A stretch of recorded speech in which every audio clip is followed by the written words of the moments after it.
Hello, everyone. Welcome to our first webinar of 2024. We're going to wait a few minutes until a few of the other participants join. We just see the numbers climbing right now. Once there's a good number in there, probably when we get to about 10, then we'll certainly start and we'll go from there. So we'll just pause for a minute and then we'll proceed forward shortly.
All right, well, it's probably best to get started right now.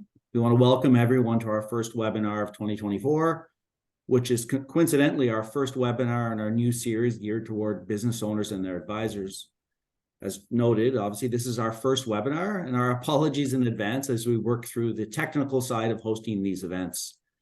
Please note that we are recording this webinar, and it's going to be uploaded to our website in the near future. So today's webinar, as you can see, is entitled, I'm Ready to Sell My Business, Now What? And we will cover high-level tax considerations, as well as high-level valuation considerations. We'll spend roughly 10 minutes on each section and then have 5 minutes at the end for questions and answers. A housekeeping note, if there are questions, it's probably best to reserve them until the end of the presentation, and we'll use the Q&A function here in Zoom to kind of manage those questions. Now, to make this presentation a little more interactive for the participants, we're using Mentimeter, and we direct you to the menti.com site. You can see that on the left of the screen, or to click the QR code on the right of the screen to join. So this will allow you to respond to questions that we have throughout and really engage the participants further. So we ask that you maybe please take the time right now to scan the code and to join us. The presentation will continue via the Zoom link. However, the audience questions will only be available at the Menti link. So we'll wait maybe 30 seconds for everybody to join in, and then we'll proceed forward from there.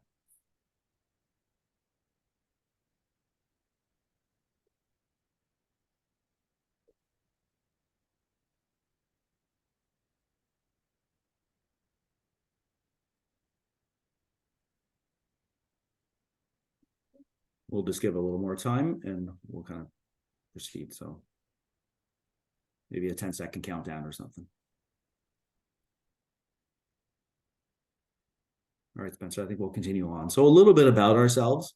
My name is David Ienzi. I'm a partner here at Henry Warren, and I've been a partner since 2019. My primary practice area focuses both on providing accounting, assurance, and tax support for my clients, as well as leading our valuation practice. My colleague today is Spencer Brooks. Spencer, if you could introduce yourself, that would be great. Yeah, thanks, Dave. So as Dave mentioned, my name is Spencer Brooks. I'm a partner at the tax group here at Henry Warren. I focus on obviously owner managers and have a niche in estate planning as well. I just wanted to thank everyone for attending our webinar today and taking time from your, I'm sure, busy schedules to listen to the two of us. So thanks for jumping in. With that, we'll start off with kind of our first icebreaker question here. So for those of you that can jump on to Menti and answer this question, we'd like to get a sense of where the majority of our audience are from. And if you need to, there's a link and some information to the Menti website just at the top of this if you missed that QR code at the start.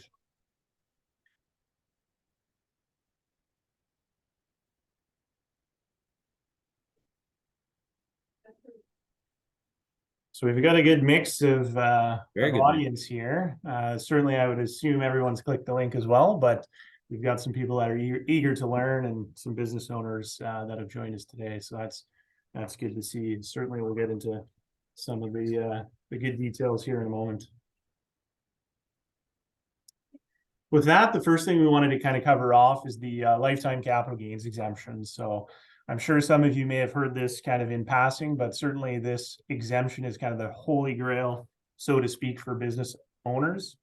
It allows for a deduction of about $1 million, and it's indexed annually to inflation. So it's increased each year, but it'll be about $1 million in 2024. And this allows a business owner that's selling their business to potentially sell that business tax-free. So you can imagine, a business owner getting $1 million tax-free is quite a huge incentive, and certainly something that us tax professionals are always trying to, advise our clients in a way that they can, benefit from this exemption. It can only be claimed by an individual shareholder of a corporation. There's also an extension to certain trust structures, but that's a bit complex. I'll make a few comments on that throughout the presentation, but ultimately there needs to be a corporation, and there needs to be an individual shareholder that's selling shares of that company. And Dave will get into later on in this presentation a few ways you can kind of sell your business. But one of the important things is that corporation discussion. In terms of the lifetime capital gains exemption itself, there are a few tests that need to be met. And as you can imagine, like I said, us tax practitioners are certainly out there looking to set up our clients in a way that they will be eligible for this exemption. And there is some planning that needs to be done in advance of a sale. It's not something that you can typically come up with, the day before the sale and say, well, hey, I'm looking to get my exemption. Do I qualify? It's something you kind of want to look at, a few years leading up to your sale. Not to say there isn't anything we can do if you're kind of closer to a sale date, but something we definitely want to monitor more than a few years in advance of that impending sale.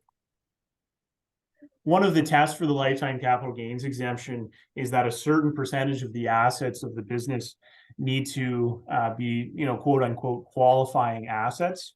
We refer to these as kind of active assets in the business.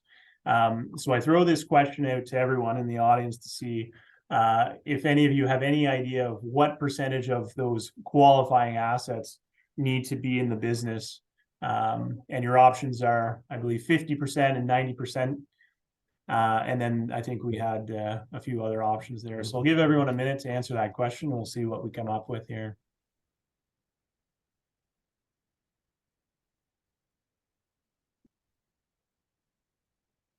So I see we've got some answers. 50%, 17% of our audience think it's 50%, and the other 83% say 90%. So technically, you're both right. However, there is nothing like a trick question there, Spencer. My favorite question. The check mark goes to 90 because the 90% test is what needs to be met at the time of the sale. When we're looking at these tests, as I mentioned, there's the 90% test. So when we're looking at a company, 90% of its assets on the day of the sale need to be what are called qualifying assets or active assets. And I'll kind of walk through a few of those in a minute. Leading up to the sale, there's this concept of the 24-month holding period test. And in that test, we need to meet a 50% asset mix. So more than 50% of the assets in our corporation need to be qualifying assets for that 24-month holding period. So as I mentioned, it's not something you can necessarily just kind of say the day before the sale, do I qualify? It's something you really want to be monitoring, especially as a business owner throughout the life cycle of your business, to make sure that you're kind of well geared for the ultimate sale of your business. There are some other requirements in terms of Canadian ownership and business activity, which I won't get into. The main ones, assuming you're kind of a small to medium business in Canada, are that 50% and the 90% test. Ownership structures. So these are kind of very important in terms of determining eligibility for the lifetime capital gains exemption, and also potentially optimizing the exemption for you and your family. So these are kind of the three common ownership structures that we see. So the simplest and least complex structure is the individual ownership. So that would just be, you know, I'm the shareholder of my company, and then eventually I will sell the shares of my company to a buyer. There's a more complex structure that uses a trust. The trust is kind of an extension of the individual, but ultimately the trust can be beneficial for potential multiplication of the capital gains exemption. And what that means is for each individual in your family, it might be possible to use their $1 million exemption. So if you have a spouse or children, it might be possible to use, you know, 2, 3, 4, 5 of these $1 million exemptions. So it's not as if we might simply be stuck with kind of one exemption that you have. We might be able to use multiple family members exemptions. And we could see a sale worth $5 million, $10 million being completely exempt. Okay. So that's where the trusts come into play. Certainly we can have, you know, multiple family members in that type of structure. So in terms of making that work, there are some, you know, tax specific items that you need to consider in terms of introducing a trust. But certainly, you know, that's something we'd be able to advise clients on. We also see some structures where there's a holding company that owns an operating company. So there'd be kind of like 2 corporations in your structure. Depending on how that's set up, that could pose issues with being eligible for the lifetime capital gains exemption. So it's something that typically we would want to get some tax advice on before kind of proceeding or continuing on with that type of structure to make sure it's you know, appropriate for you in the business. In reviewing the asset mix, I had talked about qualifying assets, and I referred to them as active assets as well. When we're looking at these 50% and the 90% tests, the non-qualifying assets are the ones that are going to be considered bad in making this determination. So when we're thinking about the bad assets, those are really assets that aren't necessary for the business. So in looking at these, you know, various assets on the screen here, something like stock market investments. Well, in most cases, you know, if I buy shares of Bell Canada on the stock market, those shares of Bell Canada aren't going to be necessary in my operating business. And in that case, the value of those assets are going to be considered bad assets or non-qualifying assets. So you can imagine we have to kind of look at our active assets, which would be equipment, accounts receivable, potentially some of the cash, and we compare those to the non-active assets. So stock market investments, potentially loans to individuals if they're unrelated to the business, these types of things in determining whether we meet this 50 and 90% test. One of the big things that is you know, a plus for business owners and something that we look at is the value of goodwill. So goodwill is something that you might not necessarily see or is tangible. It would really just be kind of like the value of your brand and potentially the future cash flows of your business. Goodwill is considered a good asset or a qualifying asset for the business. So that can usually help us in achieving this 50, 90% asset test, even if we may not have thought it qualified just looking at some of the traditional assets that you might be expecting. Now that I've given you a bit of background on the, you know, good versus bad assets, I've thrown out this poll question. We'll see what everyone thinks, but if you can go to your Menti and maybe just drop in an answer there. So the first answer is investments cash. Are those definitely bad assets? Then we're looking at investments and shareholder receivables. So these are loans receivable from the shareholder. So the company's made a loan to you as the shareholder. Or potentially investments / loans to related companies. So one of these combinations is definitely bad, no matter how you slice it. I'll give everyone another 5 seconds there. Looks like we've got a mixed bag between the middle and the right answer. So we've got a check mark on the middle there. So investments and shareholder receivables are definitely bad assets. Okay. It's very unlikely that investments are going to qualify as qualifying assets, and shareholder receivables are usually going to be offside as well. On the left side, we have investments in cash. Cash in certain circumstances usually is necessary for the working capital of our business. So, you know, we have expected payroll liabilities and accounts payable that come up throughout the year. So we need to have some sort of cash on hand to operate our business. So cash, to some extent, can be considered an active asset. one thing to be wary of is we don't want too much cash in our business, because eventually, if we've got $5 million of cash and our operating expenses are only 50,000, you can imagine that cash could be offside. Finally, investments and loans into related companies. In certain circumstances, loans to related companies can be considered good assets. Once again, if you have a situation where there's loans between companies, probably something you want to get looked at to make sure it is a qualifying asset, because it can be non-qualifying in certain circumstances. If you've got bad assets in your company, what can you do about it? Dividends, so we can pay out cash to our shareholder. Pretty simple method of extracting assets, certainly the easiest. Pay down liabilities, so if we owe money to vendors or anything like that, we can pay them down, and that would reduce our assets. This is a test only on the asset side. And then finally, there's some tax transactions on the purification side that we can implement. So those are more complicated on the tax side. With that, I'll hand it over to Dave, who's going to talk a bit on the valuation side of businesses and what to do there. Thank you, Spencer. I appreciate your insightful tax considerations. So ultimately, when you're ready to sell a business, the key consideration is always, well, what's it worth? And while you may think determining value is relatively straightforward, there are certainly many factors to consider. So I think we're going to look at a few of the factors right now.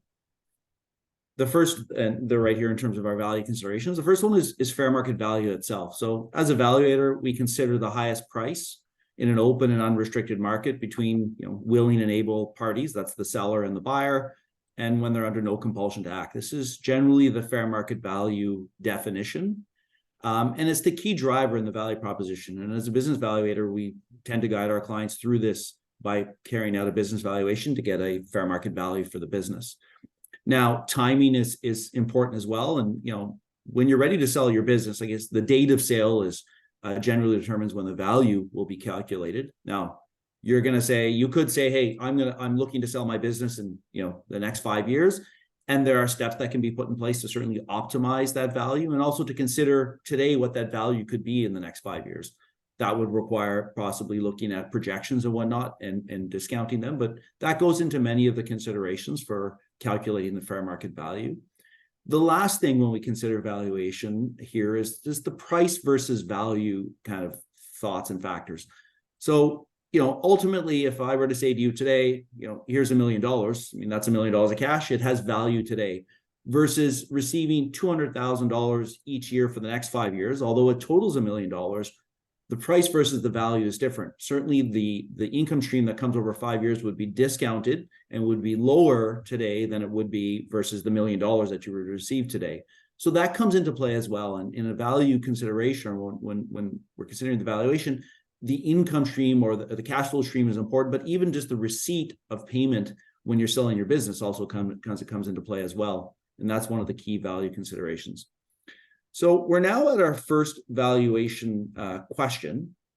And it's, here it is what is the fundamental purpose of evaluation, and why is it important for businesses and investors? And there's 4 options to choose from.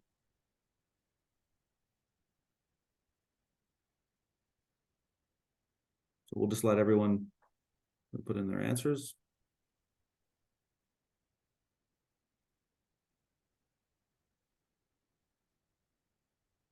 Well, we seem to be pretty heavy at 100% on, to determine the intrinsic value. Oh, well, there's one now with set an arbitrary price for the business. Well, that may be an important consideration. The actual answer here is to determine the intrinsic value of an asset or a business. That's the real purpose of evaluation, is to determine what that intrinsic value is, and that's generally considered the fair market value. So as we move forward, we consider valuing our business, and there's 3 general valuation methodologies that are employed. I'll give some high level considerations on all 3. So the first is a market comparison. So company A, my competitor, is twice my size and they sold for $10 million, and all things considered equal, if they're twice my size and they're 10, I must be worth $5 million. Well, we know ultimately that that's not really an appropriate consideration, simply because no two companies are the same. Everybody has something a little different. Everybody has a little bit of a secret sauce that makes them work differently than their competitors. And so while somebody may be twice your size, they may not be twice your value. You may actually be valued at the same, because there could be different things that drives your value. So the market comparison approach is generally not used. It's only used as a litmus test to kind of compare what the value is when it's calculated against some other known factors in the business environment. The next step is the adjusted net book value approach. So this approach is really used when you have an investment holding company or a land or property holding company. So it's really in the holding company scenario where the cash flows of that business don't really support the valuation of that business itself. So in the adjusted net book value approach, we would start with our balance sheet value, our equity in a business, and then we would make fair market value adjustments over the historical cost of assets, because our assets and our liabilities are recorded at cost in our financial statements, and then adjust for that. A great example would be a stock market portfolio. We reflect that at cost, and we know, obviously, based on the fluctuations in the stock market, that the values can increase or decrease over time. And at the date of the valuation, we would set that to say, well, our cost is A and our fair market value is B, and we would adjust for that. Land would be another, or real property would be another, where you would generally need to engage an appraiser, where evaluators are not appraisers, so we can't provide an opinion on the value of property. However, we would use the information gleaned from a property appraiser and say, okay, well, again, we bought land 10 years ago for $50,000. It's worth, $1 million in Ottawa today, simply because of where valuations are going. And we would make that adjustment for $950,000 to increase the overall value of the business when we make our calculation. The third approach is the most common approach, and it's the capitalized cash flow, discounted cash flow approach. Essentially, cash is king. So a company's ability to generate cash generally determines or dictates what its fair market value is, simply because we look at what the cash generating ability is. We normalize the cash flow, and then determine what an optimal cash flow is from the business, so what it can do. And that may include normalization for such things as salaries, for fair market value rent. If a company rents from a sister or brother company and ultimately pays a lower than market value rent, we would make adjustments for that. And so then determining what that notional or expected cash flow is really what's going to generate the fair market value of the business. Now, one of the comments here is it notes both capitalized and discounted cash flow. A capitalized cash flow is when we have historical earnings that will dictate where we'll be in the future with some growth. Whereas we would employ a discounted cash flow approach if we know that while company right now is simply, it's generating a certain level of cash, something's going to change in the near future to give it some hockey stick growth, and then to be able to maintain that. And so we would then project into the future and then discount that back to the present.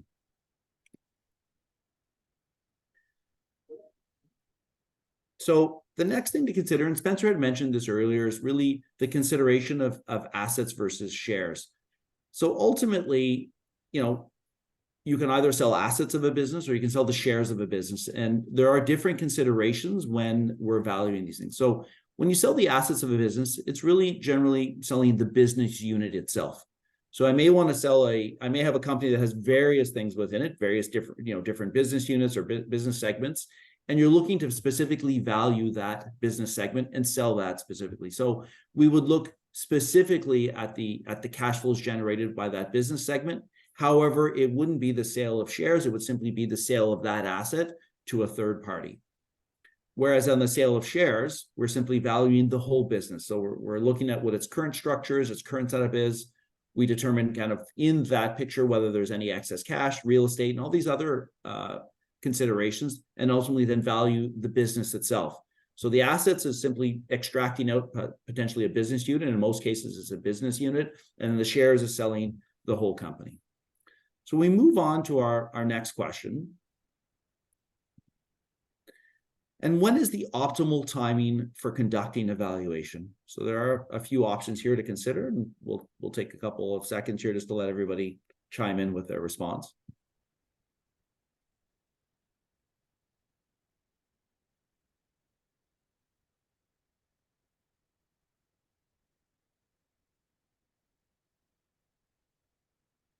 Well, it looks like there's a mixed bag here, and ultimately many of these options are relevant or important. It depends on the scenario.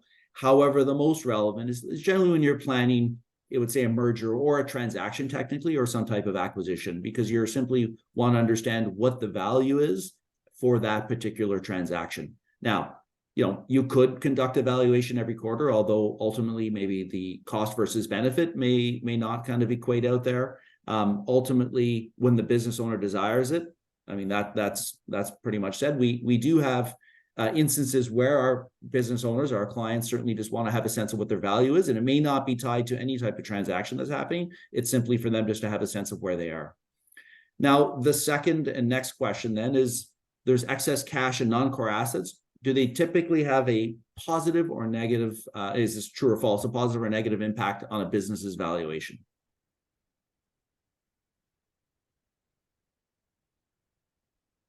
So it looks like we're leaning to obviously true, and that's correct. It can have certainly a positive impact on a business valuation, simply because, as I had mentioned earlier, and especially under a cash flow methodology approach, we're going to be valuing certainly the business and its cash flows as normalized cash flows from that business.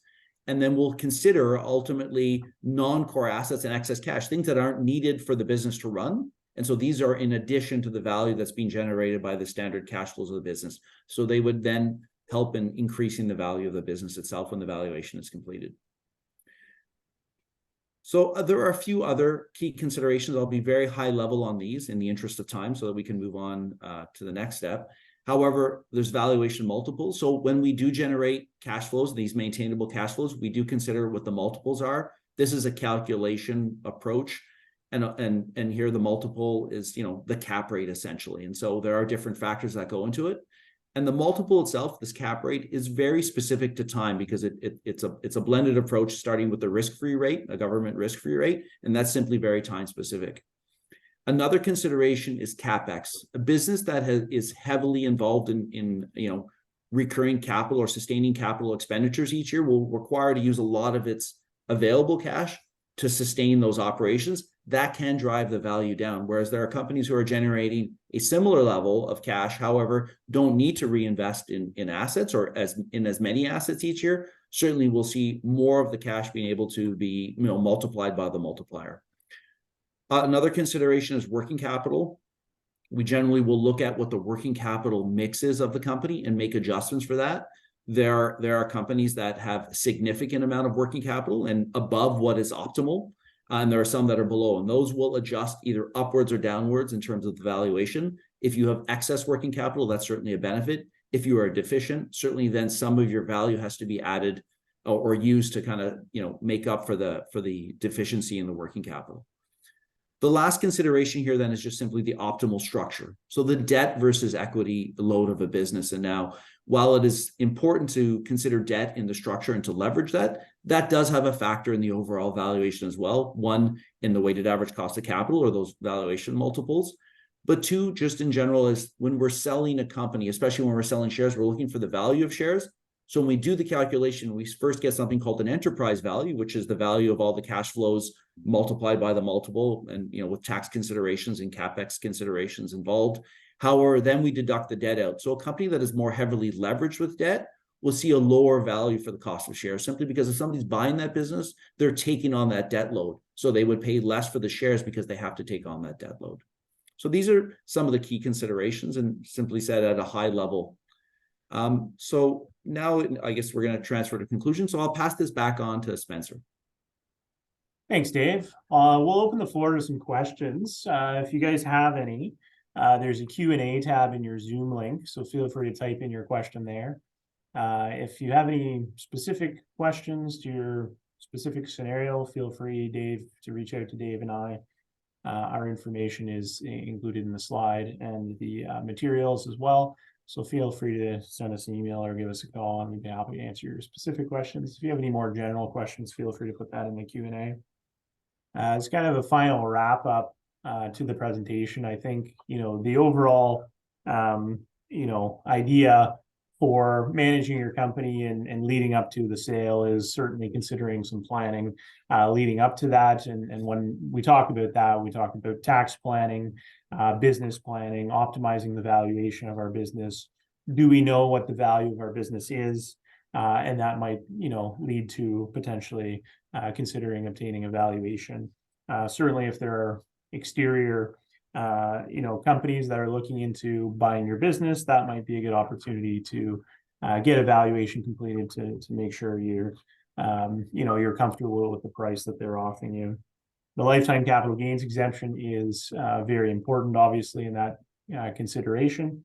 And there's a lot of highly situational things that we need to consider in terms of asset mix, valuation, and that kind of thing. So it's important to think about these things throughout the life cycle of the business, and it's not something that we should just wait till the time comes to actually sell the business to think about.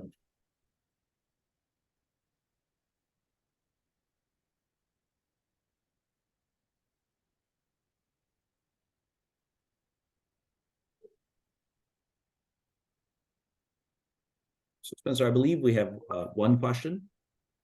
Okay, so the question is, if I am thinking about selling my business, how far in advance should I consider tax planning and possible valuation? So I'll briefly comment on the tax side, and then I'll hand it over to Dave. But certainly on the tax side, one of the things we try to do is just ongoing planning for our clients.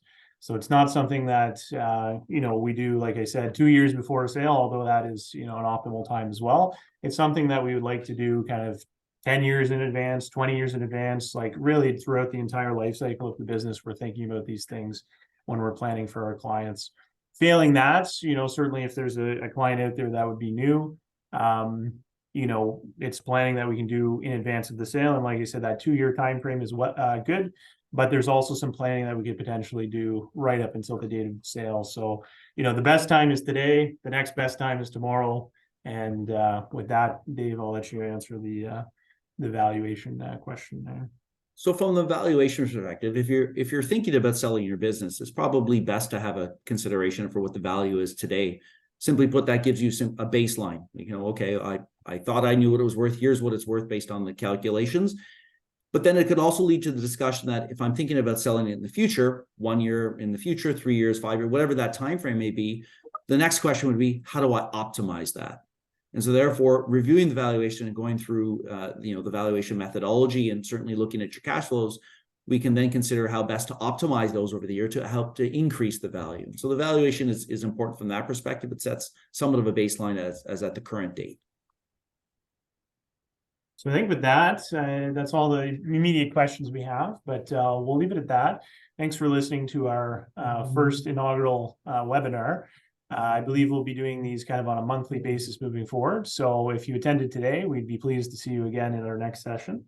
And there should be more details, obviously, in our LinkedIn. And we'll send around links for that and registration details soon enough. Thank you, everyone.